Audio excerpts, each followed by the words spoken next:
Olá, pessoal! O assunto dessa aula será economia dinâmica e cálculo integral. Veremos agora as integrais definidas e sua contrapartida geométrica. Aprendemos na aula anterior as regras básicas do cálculo integral. Vimos também que a integral é chamada de indefinida quando seu resultado é uma função de x. Se escolhermos dois valores para x em um intervalo, digamos a e b, onde a é menor que b, e os substituirmos no resultado da integral, teremos o que chamamos de integral definida. Nos referimos ao a como limite inferior e ao b como limite superior da integração. Quando calculamos uma integral definida, indicamos o intervalo junto ao sinal de integração. Na integral definida, podemos omitir a constante arbitrária c, pois ela será descartada de qualquer forma no processo de obtenção da integral definida. Vejamos o exemplo da função 3x². Queremos calcular a integral definida entre o intervalo de 1 a 5. Primeiro, usamos as regras 5 e 1 para obter a integral indefinida x² mais c. Então, substituímos o x por 5 e por 1 e calculamos a diferença, nesse caso de 124. Observe que a constante c se anula no cálculo. Nos capítulos anteriores, verificamos que a contrapartida geométrica da derivada é a inclinação de uma curva em determinado ponto. O valor obtido para uma integral definida também tem uma contrapartida geométrica. Esse valor pode ser interpretado como a área sob a curva em um determinado intervalo. Observe a figura de uma função y igual a f de x.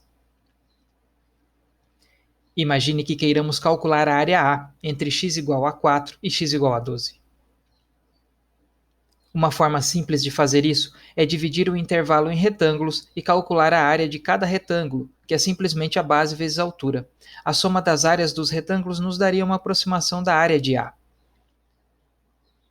Matematicamente, podemos representar a soma dos retângulos como a somatória de f de xi vezes ΔXi, sendo f de xi a altura de cada retângulo e ΔXi a base de cada retângulo.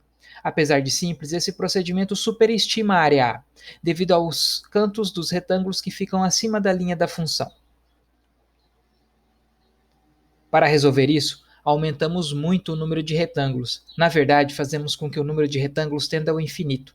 Assim conseguiremos calcular exatamente o valor da área A. Isso é o que fizemos quando calculamos uma integral definida. Calculamos a área sob a curva dentro de um intervalo determinado. Além das regras de integração, quando trabalhamos com integrais definidas, podemos usar algumas propriedades. A propriedade 1 diz que podemos inverter os limites de integração. Isso mudará o sinal da integral definida. A propriedade 2 estipula que se os limites de integração forem iguais, a integral definida será zero. Já a propriedade 3 indica que podemos calcular uma integral definida como a soma de subintegrais ao dividir o intervalo de integração.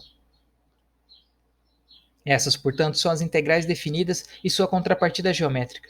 Consulte o livro e as notas de aula para maiores detalhes. Como próxima atividade, temos o questionário 22 e até a próxima aula.